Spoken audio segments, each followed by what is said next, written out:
9h, 11h, Europe 1 Culture Média. Philippe Vandel. Bonjour Rémi Jacob. Bonjour Philippe et Anissa, bonjour à Bonjour tous. Rémi. Bonjour Anissa. Au sommaire de votre journal des médias, Rémi. Charles Bietri et son combat contre la maladie de Charcot. On entendra ce matin sur Europe 1 le journaliste qui a réalisé son interview bouleversante. Également le magazine VSD qui change de main. Et puis Marie-Sophie Lacaro qui est revenue sur une boulette commise au JT de 13h. Elle s'en est expliquée au micro de Laurent Mariotte sur Europe 1. Mais d'abord, on va commencer par les audiences qu'ont regardé les Français hier soir. C'était, vous le savez, un cinéma hier soir à la télévision. Dimanche soir oblige, avec un jour férié en plus le lendemain. Ça marche toujours très très fort les films. Et c'est France 2 qui est en... et c'est TF1, pardon, qui est en...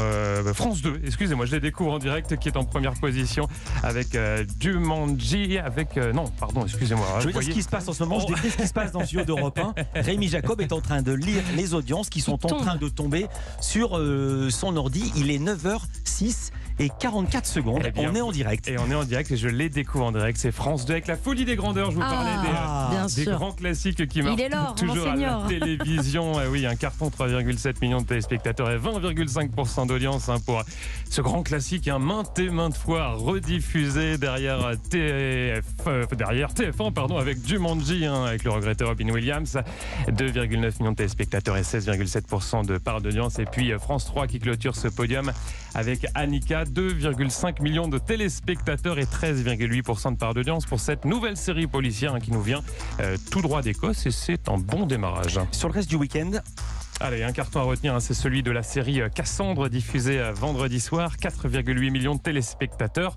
France 3 largement devant TF1 et le grand show de Mesmer, regardé par 2,5 millions de téléspectateurs. Et puisqu'on parle du vendredi soir sur France 3, juste avant Cassandre, eh bien notre ami Jean-Luc Lemoyne a battu son record en part d'audience avec Samedi d'en rire, la quotidienne. 5,3% du public. Jean-Luc Lemoyne qui a également réalisé, il est partout en ce moment, une belle audience le lendemain en prime, cette fois-ci sur France 3 avec son grand show de l'humour. 1,6 million de téléspectateurs et une belle troisième place sur le podium. Jean-Luc Lemoyne, donc très très en forme, que l'on retrouvera évidemment aujourd'hui à 10h05 avec sa session de rattrapage. Europe 1, le journal des médias. Ce journal qui débute avec Charles Bietri, le journaliste qui a raconté ce week-end dans les colonnes du journal L'Équipe son combat contre la maladie de Charcot. Une interview qui a bouleversé les lecteurs du quotidien sportif. Âgé de 79 ans, l'ex-patron des sports de Canal+ a raconté la progression de cette maladie incurable. Il a notamment dévoilé avoir déjà organisé son suicide assisté. Ça sera en Suisse. Hors de question pour lui, je cite, de rester branché sur une machine pour respirer alors qu'il n'y a plus rien. Plus d'avenir. Un entretien poignant réalisé par notre camarade du vendredi, Sacha Nokovic. Alors, je lui ai demandé à Sacha de nous en raconter les coulisses et notamment de nous dire pourquoi Charles Bietri avait choisi de parler avec autant de transparence de sa maladie. Charles Bietri a longtemps hésité avant de nous parler. On sait que c'est quelqu'un de très transparent dans la vie, qui a toujours eu le souci du détail dans sa carrière. Et à partir du moment où il choisissait de médiatiser ce combat contre la maladie de Charcot, il fallait pour lui aller dans l'ultime précision de ce qu'il vit au quotidien et sur son choix sur la fin de vie. Et enfin, s'il a choisi L'Équipe, c'est parce que c'est le journal qui a bercé sa vie et surtout parce que le sport est encore le seul moyen pour lui de tenir aujourd'hui. Malgré ses difficultés d'élocution, je l'ai trouvé extrêmement déterminé et combatif et je peux vous dire que ce record de survie, il va aller le chercher. Sacha Nokovic de L'Équipe et de Culture Média, évidemment, au micro d'Europe 1. Sacha qui m'a confié avoir trouvé cette prise de parole vraiment extrêmement courageuse. Et on pense à lui, Charles Bietri, et on l'embrasse. VSD, c'est la presse papier. VSD va changer de main. Ah oui, un nouveau propriétaire pour le magazine. C'est ce qu'a décidé vendredi le tribunal de commerce de Paris. C'est le groupe Eros Media qui va reprendre ce titre, jusqu'alors détenu par Georges Ghosn. En février dernier, il avait été placé en liquidation judiciaire. Sur l'effectif de 20 postes, 16 seront conservés par le nouveau repreneur. La Société des journalistes de Paris Match a réagi après la convocation à un entretien préalable au licenciement d'une journaliste. Dans un communiqué, la Société des journalistes, la SDJ, a indiqué que cette journaliste est une membre de leur bureau. Elle aurait, selon eux, je cite, subi de fortes pressions au cours des dernières semaines, notamment en lien avec son mandat au bureau de l'association. Cela dans un contexte de rachat en cours par le groupe Vivendi. Sollicité par l'AFP, la direction de Paris Match a déclaré ne pas avoir l'habitude de commenter les procédures individuelles en cours, tout en précisant, je cite, que la qualité de membre de la SDJ n'intervient en rien dans cette procédure. Fin de citation. On n'en sait plus sur le casting de l'émission de C8 qui va se dérouler dans un monastère. Enfin, vous en savez plus.